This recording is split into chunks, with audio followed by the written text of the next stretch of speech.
महर्षि भृगु ने गुस्से में आकर भगवान विष्णु की छाती पर जोर से लात मार दी।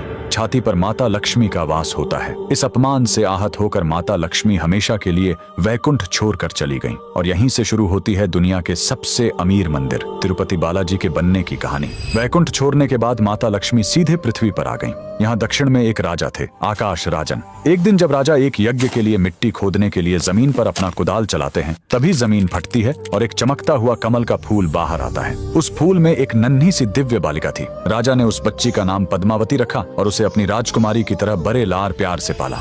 उधर भगवान विष्णु माता लक्ष्मी के बिना बहुत उदास हो गए। उन्हें ढूंढते हुए वो धरती पर तिरुमाला की पहाड़ियों पर आ गए। माता के वियोग में वो इतने दुखी थे कि उन्होंने खाना पीना छोड़ दिया और एक चींटी के टीले के अंदर बैठकर गहरे ध्यान में चले गए। भगवान को भूखा देखकर एक गाय रोज उस चींटी के टीले पर जाती और अपना सारा दूध उसके अंदर गिरा देती थी। एक दिन गाय चराने वाले ने यह देख लिया। उसे लगा कि गाय दूध बर्बाद कर रही है। गुस्से में आकर उसने गाय को मारने के लिए अपनी कुल्हाड़ी खींचकर पूरी ताकत से उसकी तरफ फेंक दी।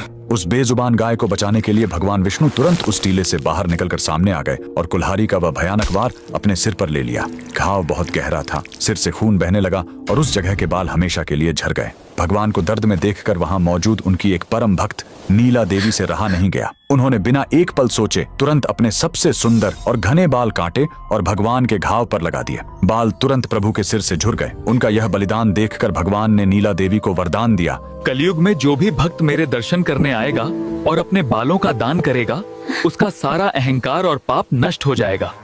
बाद में भगवान विष्णु जो धरती पर श्रीनिवास के रूप में रह रहे थे, उनकी मुलाकात राजकुमारी पद्मावती से हुई और दोनों का विवाह तय हो गया। चूंकि पद्मावती एक बहुत बड़े राजा की बेटी थी, इसलिए एक शाही शादी की जरूरत थी।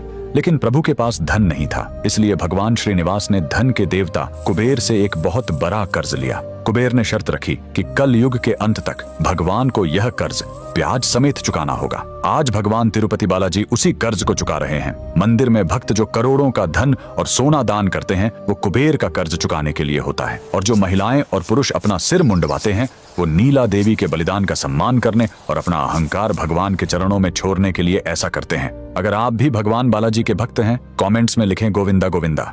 महर्षि भृगु ने गुस्से में आकर भगवान विष्णु की छाती पर जोर से लात मार दी। छाती पर माता लक्ष्मी का वास होता है। इस अपमान से आहत होकर माता लक्ष्मी हमेशा के लिए वैकुंठ छोड़कर चली गईं और यहीं से शुरू होती है दुनिया के सबसे अमीर मंदिर तिरुपति बालाजी के बनने की कहानी। वैकुंठ छोड़ने के बाद माता लक्ष्मी सीधे पृथ्वी पर आ गईं। यहाँ दक्षिण में एक राजा थे, आकाश राजन। एक दिन जब राजा एक यज्ञ के लिए मिट्टी खोदने के लिए जमीन पर अपना कुदाल चलाते हैं, तभी जमीन फटती है और एक चमकता हुआ कमल का फूल बाहर आता है। उस फूल में एक नन्ही सी दिव्य बालिका थी। राजा ने उस बच्ची का